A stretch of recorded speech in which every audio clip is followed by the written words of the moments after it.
Hi, everybody. I came on here to talk about hiking over 50.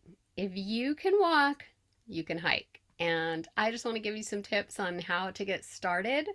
One of my favorite things to do is to start with the app called All Trails. And there are many apps out there, and I think some of my friends prefer Gaia or some other ones.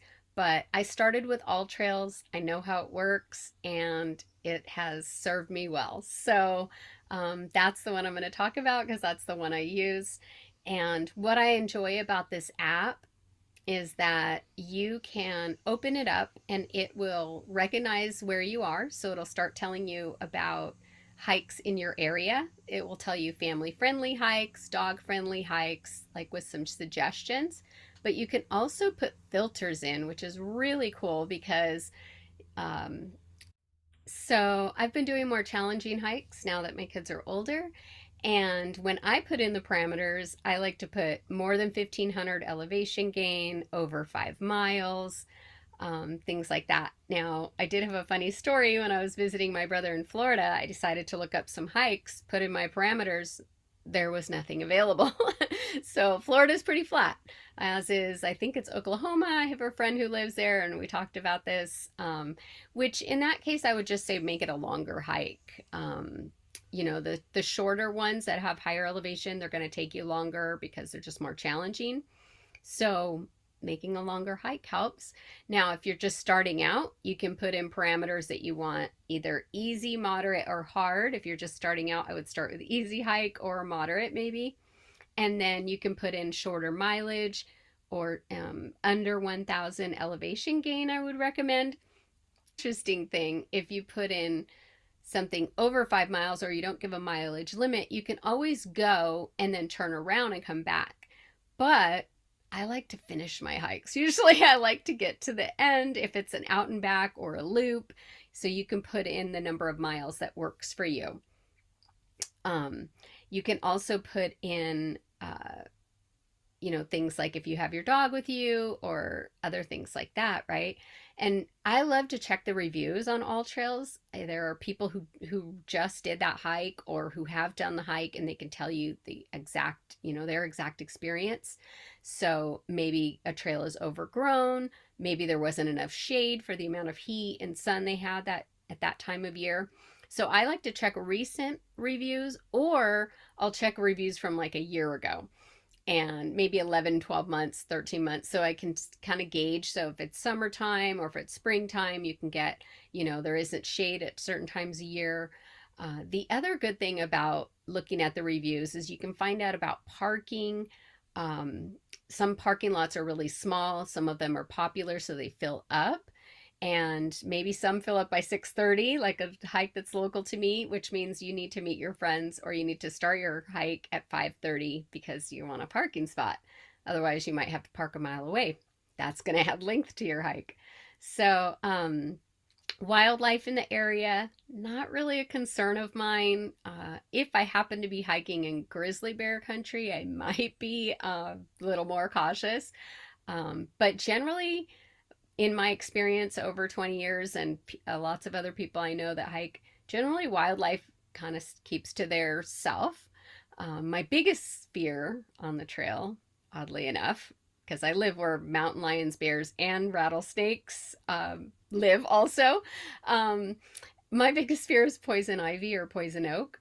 Another thing I've seen on the reviews, though. So, watch out for this, watch out for that. I very, very rarely, maybe 5% of the time, wear shorts on a trail. Unless I know the trail and I know it's a good wide trail, I don't want to have any reason that anything is going to be scraping my legs.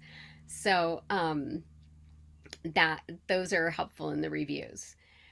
There are other apps, like I said. Gaia is a popular one with a lot of my friends, my hiking friends, and there's some others too.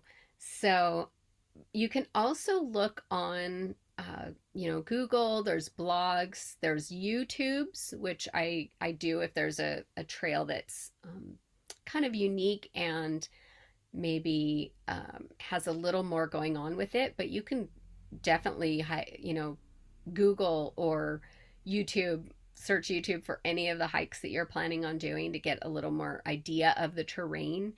and so that's helpful too. You can join groups. Now, there's a few different reasons why you'd want to join groups. You can join Facebook groups, other, social media. Instagram, Nextdoor app has either groups or people who have been doing that hike or who hike in your neighborhood. Meetup, inviting a friend, or finding a local hiking group. Could be just by Google. Now, the groups, the couple reasons that I like the Facebook groups is, number one, you can find people to hike with. If that's what you want to do, you can find groups of people, or even within the group, maybe there's one or two people who are looking for a buddy. But the other reason I like groups is because even if I'm not going to hike with the group or the people in the group, they will talk about, oftentimes post pictures or talk about the trail that they just hiked. So you can get a lot of information from those. Another tip is to be prepared. So very, very important that you are prepared when you're going hiking. The 10 essentials are the kind of, I guess, Bible of what you need when you go on a hike. They are going to be navigation, some type of navigation. Now, it could be a paper map and a compass, could be downloaded trail on your phone. If you don't have a paper map and you're doing a long or more backcountry hike, you probably want to bring a power bank for your phone to make sure you don't run out of battery on your phone. And then you can download, I know from the All Trails app and other ones, you can download the map so that even if you don't have cell phone service, you still have the map and it knows where you are. There are also, I think, iPhone or iPhone watches coming out that have a satellite. And that's kind of an extra step. You can have a Garmin or a Garmin Mini or Zoleo. Those also have a satellite feature and map features that don't rely on cell phone coverage. So the next on the 10 essentials, so number one is navigation. Number two is headlamp. And in case you don't plan on being out that late, or in case you do, you're going to want a headlamp when the sun goes down. Sun protection, which would be sunglasses, sunscreen, a hat, maybe even a long sleeve to protect your arms. Number four is first aid, and a first aid kit including band-aids or a few other small items depending on the type of hike you're doing. A knife, maybe you need to cut some overgrown brush, maybe you get stuck, maybe you have a shoelace issue, or any number of things. The knife can come in handy. The next one is fire. Matches or lighter in case you need it for warmth, or if you need to send a signal in case you get lost. Those are helpful. Depending on where you are, I'm in Southern California, oftentimes fires are not allowed. So keep that in mind. If you have, the next on the list is shelter. And this can be a mini fold-up blanket. I have a little foil-looking one. It folds up to the size of smaller than a deck of cards. And just in case of an emergency, right? And extra food also in case you get stuck or need some nourishment to keep going on the hike. Extra water. Bring more than you need, more than you think you'll need. Also, in the All Trails app reviews, people will often tell you how much they needed, but again, it's going to vary person to person. So having a little extra. Also, you can bring water tablets that will filter water that you find on the trail, say from a river or stream or a lake. And there's even many devices that filter the water for you as well.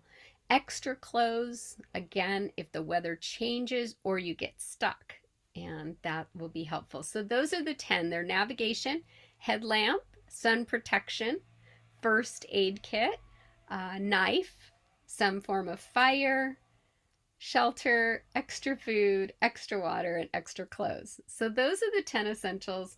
A few other things you'll need for hiking are some proper shoes. Now, don't let this get you tripped up, because I know a lot of people who hike in Vans or Converse. not ideal for me. Some people it works for. I would imagine on shorter hikes, not backcountry backpack or hiking up a mountain 10 miles. But I personally started with big five backpacking boots. I mean, hiking boots, and I see it in the groups, the hiking groups, where people kind of put it down, yada yada. You can't do that. I did it for years. Now that I'm in good hiking boots or trail runners, which is another option, I noticed the difference, but I still did it and it was fine. Um, so better to get started and then figure out your shoe situation later. Um, so trail runners, I did mention, those are like a hiking boot, but they don't go all the way above the ankle. A lot of people I know are trail runners and they use them for that. But a lot of people just hike, which means you're walking on the trails, and prefer trail runners just because they're lighter and they still offer that amount of um, traction, I guess, on the bottom or tread.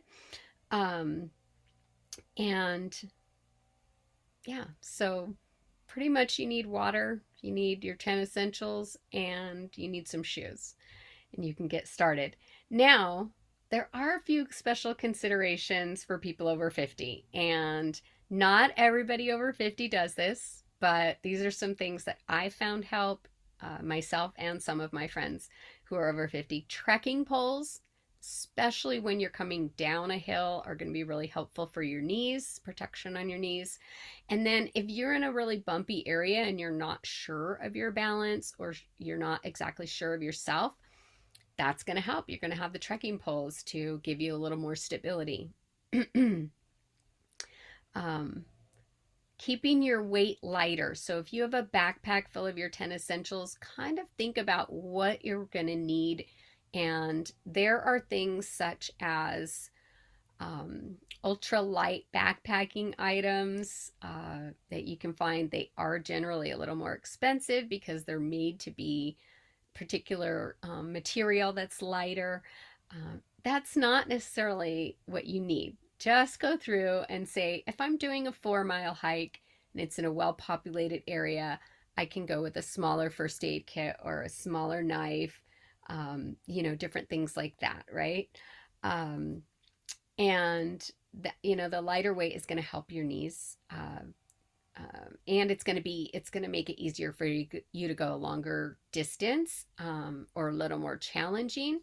Um, and then uh, I definitely think it's a good idea to have a water filter if you know there's going to be some sort of water source where you're going, just in case you use up all your water.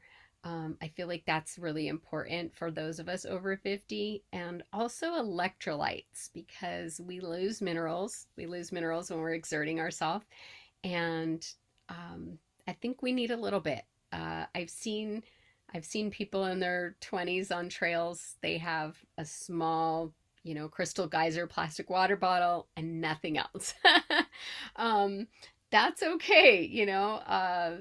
I don't recommend it even if you're in your 20s, but it's a little different once you're over 50. And we want to be careful. So, extra snacks for energy. I have a lot of energy. I do not feel my age. I feel very young, and I do a lot of power yoga, and I exercise and I hike, but I still notice there's a difference. Again, from 25 to over 50, there's a difference. You might want those extra snacks for energy to get through. And the last thing I have to say about tips, and I am going to, reply in the comments and on Instagram if, people have um, uh, reservations. The last tip that I kind of have is some people prefer to start with a buddy or a group, and some people prefer to start solo. Now, I know some people just feel like it's not safe to go solo, and so they want a buddy or a group. And if that's how you feel, then do that. Um, some people don't want to be with a group, and I have friends over 50 and over 60 who prefer to hike solo. Some of them hike slower than they think is normal, and they don't want to keep the group, behind or feel like they're being waited on.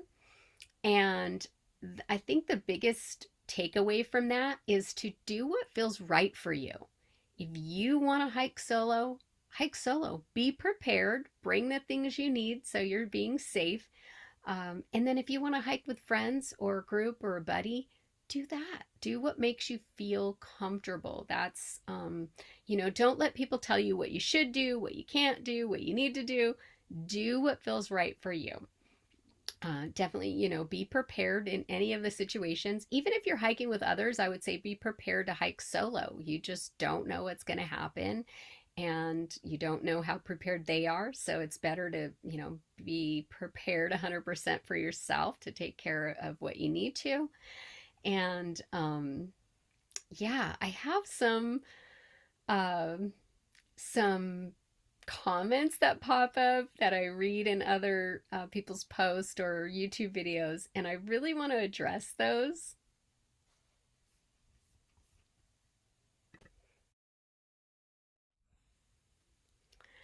Okay, so that is what I have about hiking tips for people over 50 and how to get started.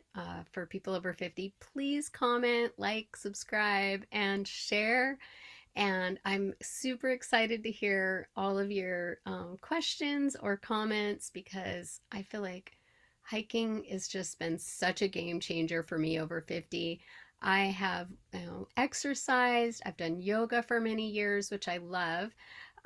But something about being in nature it's just different. It's different. And there are so many studies that I've looked up of how nature helps with our stress level, helps with anxiety and depression, and just all around really, really good for everything in our mind, our brain. And that's one of my big focuses now that I'm over 50, is trying to have better brain health. Um, Hiking as opposed to walking is also better for your brain, because when your brain when you make steps that aren't the same flat steps, like say in a city, then your brain has to think about where the steps are and making adjustments. So hiking over 50, super good for your body, super good for your brain, your mental health, your emotions, everything. So start hiking.